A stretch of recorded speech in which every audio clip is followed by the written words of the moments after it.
for Central Florida, the place where I call home, and we just had a very important and productive discussion with our Secretary of Transportation, Pete Buttigieg. And you know, what we all realize, the stakeholders in Orlando, in Central Florida, in our region, is that when we invest in infrastructure, we invest in our highways, our roadways, our bridges, broadband. When we invest in protecting Florida's treasures, everything gets better. So today we focused on transportation. You know, we celebrate the millions of people who come from all over the world to visit Orlando, to experience what we have, the magic and the special things that we have here. But also, transportation is about making sure that we're moving our workforce around in a very productive and positive way. Our shoppers, our people who enjoy our entertainment industry. And so we are excited about today's discussion. We're just excited about this beautiful facility that we're in, but we're also extremely excited about the bipartisan infrastructure legislation that we were able to pass in the House and Senate that was signed into law by President Biden. And guess what? We are already seeing millions of dollars pour into projects in Florida. And so we're really excited about that. And I am now honored to turn the microphone over to GOA's CEO, Kevin Thibeault.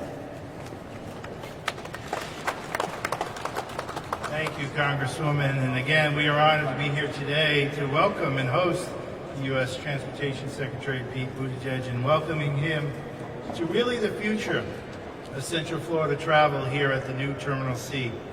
We're also honored to have our other distinguished dignitaries with us, including Congressman Darren Soto, Orlando Mayor Buddy Dyer, and obviously Orange County Mayor Jerry Demings, all of whom play a part in helping make the vision that we have for transportation become a reality. In fact, just yesterday, Mayor Demings and I were part of a transportation forum just yesterday and last night, talking about how we understand the Central Florida's needs, but more importantly, how this community is ready for and able to accept improved transportation solutions, and especially this intermodal hub here for transportation. So I'm pleased to say that Orlando International Airport is poised to be that intermodal connection for the Central Florida region. Starting next year, you'll be able to take a plane, a train with the Brightline train, or an automobile from this airport complex, making us a true intermodal hub. Not only will this connectivity allow us to offer exciting new travel options for our passengers, it also helps open new worlds of commerce and business opportunities for all of us in the Orlando area. These are truly exciting times as we look to the future of Central Florida travel. And as we continue to plan for more growth and expansion of this facility that we're in, we look forward to the continued coordination and cooperation from our local, state, and federal partners to help show the world what is possible when we all work together. So, Mr. Transportation Secretary, thank you for being here today. So with that, I turn it over to Orlando Mayor Buddy Dyer. Thank you, Kevin. Good afternoon, everybody. I'm proud to welcome our visitors to the City of Orlando and the Orlando International Airport, now one of the busiest airports in the entire world. As you know, Orlando is one of the most visited cities in all of the world, with 75 million visitors in 2019, but it's also one of the fastest growing cities in the United States. And to maximize the broad-based economic opportunities growth brings, we need local, state, and federal government working together to lead the world in transportation, investment, and innovation. And that includes building safer roads, expanding airports to keep up with demand, and adding rail and other transit options that connect workers to their jobs and makes our cities more sustainable and equitable. So with all of this getting done, and it's going to get done because of the bipartisan infrastructure law passed by Congress, and I want to thank Congressman Demings and Congressman Soto for their leadership and their work, and President Biden for pushing that through. Now, if you're the President of the United States and you're looking for somebody that understands firsthand the critical role of transportation and infrastructure plays in our broad-based prosperity, equitable opportunity, and sustainability. Who do you put in charge? A mayor. That is exactly right. You guessed it, a mayor. And I'm very happy today and proud to welcome my friend and former mayor of South Bend, United States Department of Transportation Secretary Pete Buttigieg, who I generally refer to as Mayor Pete. Mr. Secretary, welcome to Orlando. Thank you for spending the afternoon with us, and more importantly, thank you for your support and President Biden's support that you've already given to Orlando. With that, I would like to turn it to Orange County Mayor Jerry Demings. Thank you, Mayor Dyer. Thank you to all of you for being here. Thank you to Secretary Buttigieg for his presence today. This signifies something that is amiss within our community, and that is the personification of the public-private partnerships coming together in our community. Earlier, we had a dialogue about what we can do to help the workers, those who live here within our community, to get around more efficiently. Here we are with this brand new baby here within our community, and I know Mr. CEO from the airport, he's like a proud father to show off this new jewel that we have within our community. I have the honor to serve with Mayor Dyer on the board here at the Greater Orlando Aviation Authority, our board chair. Let me just acknowledge him as well, Mr. Carson Good. We have a great team here who are working together to move this community forward. As we think about the opportunities that we have to improve the quality of life here, there's the intersection of transportation. Earlier, the Secretary talked about what it means to integrate transportation with housing within our community. We know we experience a housing affordability crisis within our community. But when we put our minds together and we work to improve our infrastructure, it's an opportunity to improve the availability of good jobs within our community. It's an opportunity for us to improve the availability of affordable housing within our community. It's an opportunity for us to share across jurisdictional boundaries and how we pay for improving the community that we all call home here. And so, Mr. Secretary, thank you from the bottom of my heart as a lifelong resident of our community for coming here and showing the focus from the federal government, from the President to your office to others. We look forward to filling that gap. We have a $21 billion need in our community centered around transportation infrastructure. And we'd like to get our fair share of those federal dollars coming back into our community. And we know with your help, we can make that a reality. But thank you all so much. And at this time, I believe I'm going to turn it back over to Congresswoman Demings. Okay, we heard that loud and clear, get our fair share of those dollars. I also want to just acknowledge the presence of the Deputy Administrator of the FAA, Brad Mims, who's also with us today. And now it is my honor to present the United States Secretary of the Department of Transportation, Pete Buttigieg. Thank you. Thank you very much, Congresswoman Demings, for the warm welcome, the warm words, and the terrific work that you're doing. And I want to thank everyone who is joining us, including my former fellow mayors, Mayor Dyer, who has been a friend since I wore the title, Mayor Demings, and I'll say local leadership. My belief in the importance of local leadership has only grown since I've entered into federal office, and it's only become more demanding since I wore that title. So we continue to admire the work you're doing on the ground and be here to support you every way that we can in your extraordinary local work. And before I get into the rest of my remarks, I want to say a few words about Hurricane Ian. I had a chance to see some of the impacts from the air and the ground yesterday. Met with officials helping to coordinate the response, as well as some of the essential workers who were part of that. So I want to reemphasize what President Biden said to the people of this state when he was here earlier this month, which is that this administration is committed to helping Florida rebuild quickly and rebuild stronger, and we are in it for as long as it takes. There has been good partnership and good cooperation at every level to get the airports back up and running, to get many bridges and roads back up and in operation, to get over $500 million in FEMA assistance to date to Floridians. We know there's going to be much more work to do on the road ahead to help people and the state fully recover, and we will be there. And the Department of Transportation is doing our part. In fact, I'm pleased today to share that the Department of Transportation is making available $50 million in emergency funds to repair roads and bridges in the aftermath of Hurricane Ian, so that people and goods can get to where they need to be safely.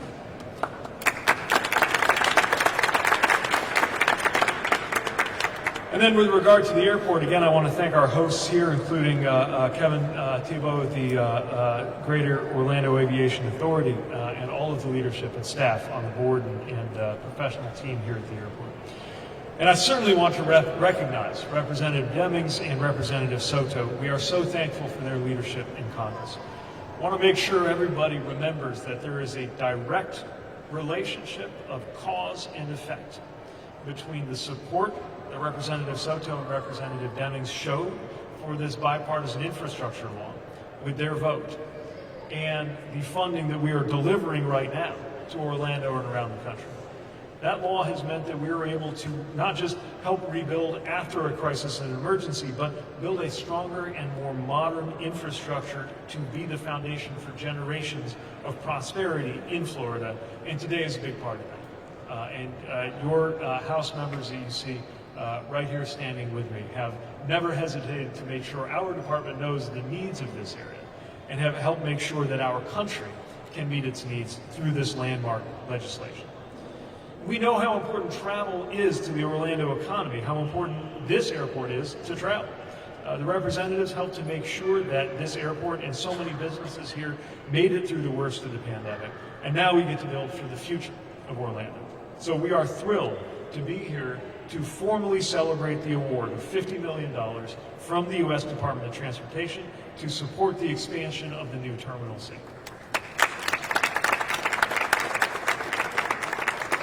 Now, with these funds that were announced earlier this year, Orlando International Airport is increasing its capacity, adding additional gates with loading bridges that can serve another 4 large aircraft or 8 smaller aircraft.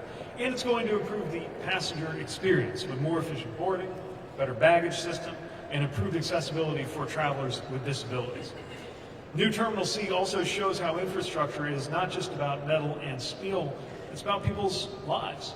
Certainly every resident of this region who needs to catch a flight somewhere else to reach their family or make it to a wedding or an important event or a job interview, they're going to have more flight options to do so and a better experience getting there.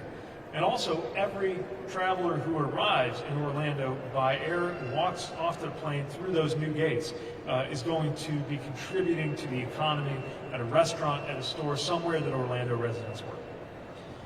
We're not just investing in airports. Through this bipartisan infrastructure law, we are helping so many communities bring to life their own visions for unique transportation improvements and better transportation for all. And there's a lot of examples of what that looks like in practice just right here in Florida. One issue we've seen is right now too many truck drivers are spending time, losing time, searching for parking, and ultimately have to park on a ramp or a highway shoulder somewhere that is not safe for them or for anybody else. So we're helping to build 120 new truck parking spaces on I-4 between here and Tampa on a route that carries over 18,000 trucks daily. We're investing $25 million to reduce at-grade collisions with Brightline, and I really enjoyed participating in a conversation with Brightline leadership earlier today. And of course, that service to Orlando is expected to start next year, including in this project, a safer path that will add fencing and delineators. In Tampa, we're building a new berth at Port Red Wing, and that's going to allow more goods to move through our supply chains more quickly, which in turn is part of our fight against inflation. We have sent over $2.6 billion to the state of Florida to improve roads and bridges and tunnels. It includes funds to make the transportation systems here more resilient against the increasingly extreme weather from climate change that has been seen this year and that we're going to unfortunately face again. And to reduce the carbon emissions that come from transportation to help prevent some of that extreme weather from being as frequent as it will be in the future if we do nothing. All of that was just in the first year's worth of funding. of this bipartisan infrastructure law. So imagine what we will be able to do over the next 4 years with that funding. And I know some of the folks here are going to be ready with applications for us to look at in fiscal years 2, 3, 4, and 5 of this bill. And what Representative Soto and Representative Demings and their colleagues who supported this legislation have shown us is that we have to be ready to act to address the multitude of challenges that Americans are facing in transportation for sure, but also in the other great pieces of legislation that are coming in this extraordinarily productive season of action under the President's leadership. That includes new laws to save families money on health care, save Americans on prescription drugs, reduce energy costs, the largest investment against climate change made by any country ever, and better care and benefits for America's veterans. Florida has for many years famously been a great place to live, to work, to learn, to raise kids, to retire, to visit, and we're committed to continuing that tradition and protecting it against rising waters, against rising prices, and against any other challenge that comes their way, and to help this high growth community grow even faster and with all of the benefits that come with that, thanks to the right kind of investments today. So thank you again for being here, and I think we have a little bit of time for media questions too that my colleague Danny will quarterback. Thank you. Kevin Spear, talker. Yes. I would ask you, what's your perspective on a key political matter right now, the effort to pass, or proposal to pass, a penny increase in sales tax to fund infrastructure, which is being pitched as coupling up with infrastructure down the road? Well, let me say this. As we have seen many communities and sometimes states decide to make their investments in infrastructure, that has coupled very effectively with federal investments. In other words, it's not an either or. And what we've seen is when a community is ready to step up, including taking on some level of cost to put skin in the game, that helps us to be a better partner at the U.S. DOT. And so without knowing all of the details of the discussion happening here locally, I would say that whenever those investments can be matched, local, state, and federal, it means that much more can be done. And we look forward to working with the community and working with other project sponsors and stakeholders to make the most of every taxpayer dollar that goes into transportation. Melissa Thomas with Florida National News Association. My question for you is, given the conversation that you had at the roundtable today, what was your most key takeaway from that conversation, especially as it relates to Central? The biggest thing I took away is the interconnectedness of the different forms of transportation, and this multimodal terminal reflects just that. Here you have passengers who arrive by air, might be headed to a rental car, but might now be able to take advantage of the train that's coming soon to get to places that otherwise would have been harder to access. Enhanced visions for transit for the future means that the workers who come here, including comparatively low-wage workers who are pushing the wheelchairs, cleaning up the airplanes, helping make sure that this space is clean and safe, serving people at the restaurants and coffee shops here in this airport, in addition to pilots and flight attendants and everybody else who's part of this enterprise, are able to get to and from places where they can afford to live. All of these things are intimately connected. Housing and transportation is connected, and within transportation, what we're doing with the roads, with the transit system, with the airport, and everything else is connected. And that's exactly why we thought it was so important that this infrastructure legislation do everything at once. Investments in every different form of transportation so that they can better support one another and create those benefits. Centering our policy not on this or that piece of equipment or infrastructure, but on people going through their lives and how those lives get a little bit easier and a little bit more affordable when the infrastructure is there for them. We got one more question and then... This question's actually for Kevin. I was just hoping if you could give us an update where, the terminal's been open now for a bit. Can you discuss how it's going? I know there were some issues with baggage and rental cars, that kind of thing. So we've been open now for just a month. Actually today, it's been a month. And we've had over 100,000 passengers come through this facility. And what we've seen is the passengers are really enjoying the open space and so on. And so as with every new facility, you work through some of those initial struggles to get things open, get things operating, but now it's operating where it needs to be.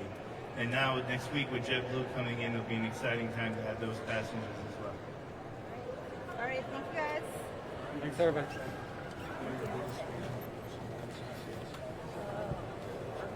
Rachel.